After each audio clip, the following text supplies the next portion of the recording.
Hello, আসসালামু আলাইকুম guys. 2 দিন আগে আমি একটা ভিডিও ছাড়ছিলাম যে বন্যার্তর পাশে সবাই দাঁড়ান, সহযোগিতার হাত বাড়িয়ে দেন। আসলে এই 2 দিনে আমাদের এই টাকাটা কালেকশন হয়েছিল।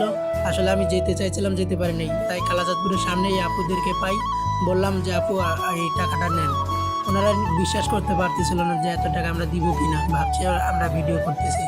পরে দেখুন এক আপু রাজি হলো সে টাকাটা নেওয়ার জন্য। সে ভাবতেই পারতেছে না, তখন সে কি করে, সে টাকাটা গণা শুরু করে দেয়, সে গুনতে থাকে। হ্যালো গাইস, এভাবে সবাই সহযোগিতা করেন, সাহায্যের হাত বাড়িয়ে দেন বন্যার্তর পাশে, যাতে বন্যাবাসীরা একটু সুখ পায়, দেশটা আমাদের আনন্দিত হোক, সুখী হোক, সবাই চাই।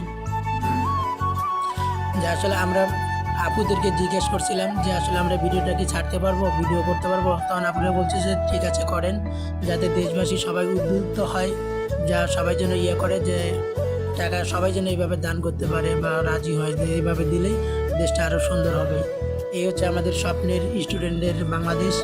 তাই আমরা চাই সবাই এভাবে সাহায্যের হাত বাড়িয়ে দিক। এটা আসলে খুব ভালো কাজ করছেন ভাইয়ারা, আপুরা এই কথাটা বলে। আসলে তখন আমাদেরও অনেক ভালো লাগলো। তবে আমার বন্ধু টিম মেম্বাররাও বাকিরাও তারা উৎসাহিত হলো এবং খুশি পেল।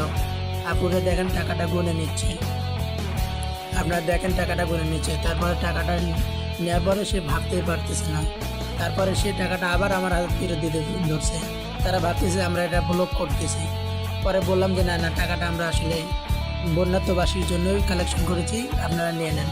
তখন তারা অনেক খুশি হয়। দেখেন তারা পরে এই টাকাটা বাক্সে ভরে। তারপর আপুরা আমাদের চ্যানেলের নামটা নিল, নেওয়ার পরে বললো যে তার ফ্রেন্ড সার্কেলদেরকে দেখাবে।